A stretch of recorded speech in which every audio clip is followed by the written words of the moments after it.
भिंत कोसळलेल्या प्रकरणात महिलेचा झाला मृत्यू. वसंतनगर घटना. वसंतनगरमध्ये राहणाऱ्या एका व्यक्तीच्या पत्राच्या घरावर 2 मजली निर्माणाधीन घराची एक भिंत कोसळल्याने एक महिला गंभीर जखमी झाली होती, तर 4 जण किरकोळ जखमी झाल्याची घटना दिनांक 26 मे 2024 रोजीच्या संध्याकाळी 4:30 वाजता घडली होती.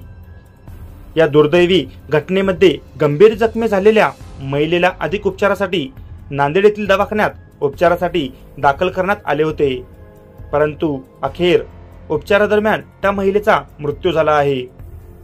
सरिता गणेश मोगल, वय 35 वर्ष, राहणार परभणी, असे मृत्यू झालेल्या महिलेचे नाव आहे. तर गणेश सुधाकर शिंदे, वय 31 वर्ष, अजिंक्य शिंदे, वय 23 वर्ष, कृष्णा, वय एक लहान बालक, बंडू, वय 8 वर्ष, असे जखमीचे नाव आहे. प्राप्त माहितीनुसार वसंतनगरमधील पहिल्या गल्लीमधील बंडू ढोले यांच्या 2 मजली घराचे बांधकाम सुरू आहे.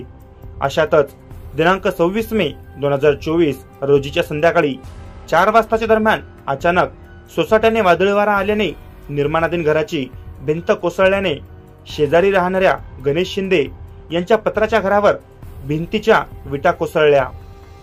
भावाची प्रकृती पाहण्यासाठी परभणीवरून आलेल्या सरिताच्या डोक्यावर भिंतीच्या विटा पडल्याने त्या गंभीर जखमी झाल्या होत्या, तर 4 जण किरकोळ जखमी झाले होते.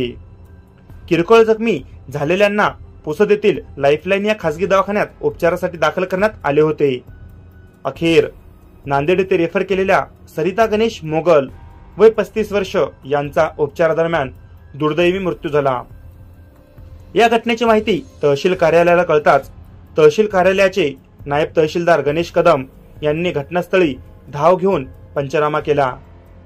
त्यानंतर घटनेचा अहवाल जिल्हाधिकाऱ्यांना पाठवल्याची माहिती नायब तहसीलदार कदम यांनी दिली आहे.